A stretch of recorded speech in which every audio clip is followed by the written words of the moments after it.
అందరికీ నమస్కారం. నేను doctor Kiranmay, consultant dentist, Medicover hospitals.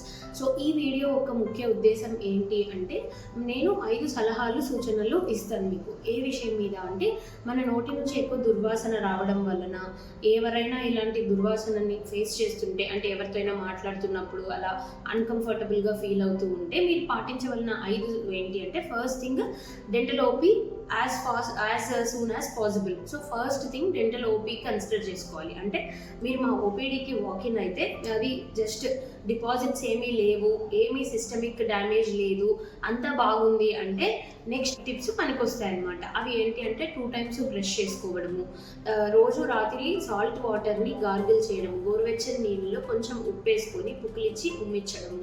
And third one వచ్చేసి తరచుగా వాటర్ తాగడము. ఇప్పుడున్న మన బిజీ లైఫ్ స్టైల్లో మనం ఎక్కువ వాటర్ తాగకుండా మనమంతా కూడా కొంచెం నెగ్లెక్ట్ చేస్తున్నాం అనమాట అది. అండ్ ఇంకొకటి వచ్చేసి ఏదైనా దీర్ఘకాలిక రెస్పిరేటరీ ట్రాక్ ఇన్ఫెక్షన్స్ ఉన్నా కూడా వస్తుంది. సో అది రూల్ అవుట్ చేసుకోవాలి. సో ఈ 5 సూచనలు ఇంపార్టెంట్గా అనిపిస్తాయి. సో వీటిని తరచుగా ఫాలో అవ్వండి and kindly visitors in our OPD. Thank you.